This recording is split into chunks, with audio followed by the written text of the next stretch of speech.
Ok, ya sabemos cómo comentar en JavaScript. Ahora vamos a hablar un poquito acerca de los tipos de datos que tenemos. Vamos a abrir un nuevo archivo que se llame tipo de datos. Me faltó ponerle la extensión JS. .js. Ok.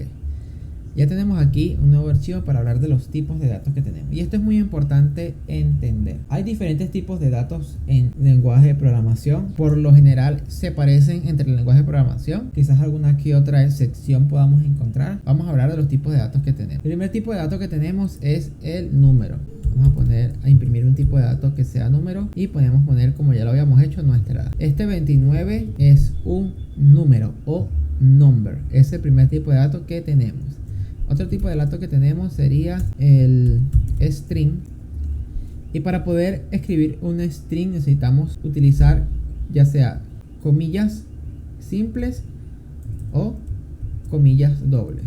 Por lo general utilizamos comillas simples, es visualmente más agradable.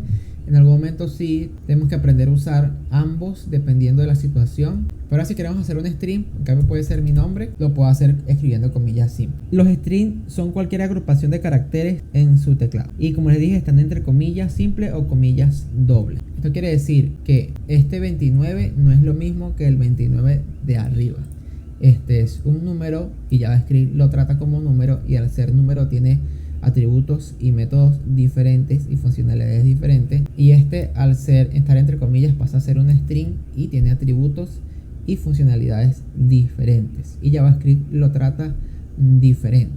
Entonces un string no es igual a un número, incluso cuando el string sea un número.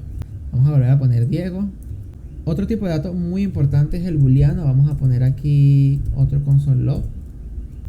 Este tipo de datos vamos a poner aquí true, y este es un dato de tipo booleano. Este tipo de datos solo tiene dos valores posibles: tiene verdadero o tiene falso, true o false. Nada más son las únicas opciones que existen en este tipo de datos. Es útil pensar los booleanos como interruptores de encendido o apagado, o como una respuesta a una pregunta de sí o no. Y quizás de entrada tú puedes empezar a preguntarte qué tan importante puede ser un sí y un no. Pues un sí y un no, o un verdadero o un falso, cambian muchas cosas y condicionan muchas cosas en la programación. Por ejemplo, imagínate que tú haces la pregunta: ¿será que mi novia me quiere?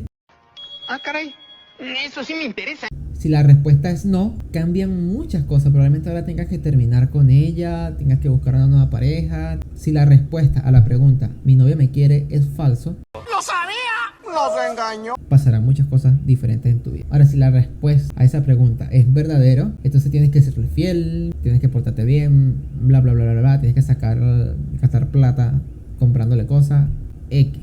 Pasarán cosas dependiendo de si algo es verdadero o algo es falso. Entonces ese tipo de datos se conoce como dato booleano. El otro tipo de dato que tenemos es el null. Y el null, este tipo de datos representa la ausencia intencional de un valor y se representa mediante la palabra clave null. En algunos momentos podemos intencionalmente dar el valor de nulo a algo porque lo necesitamos o porque nos funciona de alguna manera. Por ahora no vamos a enrollarnos por entender lo que podemos hacer con null, solo quiero que sepan que es un tipo de dato y que en algún momento lo podamos encontrar.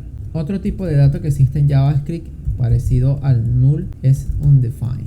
Este tipo de dato se indica con la palabra undefined. También, como les dije, también representa la ausencia de un valor, aunque tiene un uso diferente a null.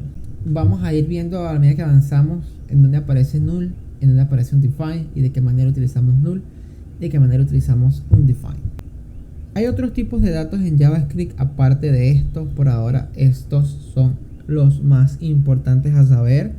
Quizás a medida que avanzamos podamos agregar otros como los objetos, símbolos, cosas que podemos empezar a ver y a entender. Por ahora quiero que entiendan cada uno de ellos, estos que están viendo en pantalla, y los podamos utilizar y ver cómo nos pueden ayudar cada uno de ellos.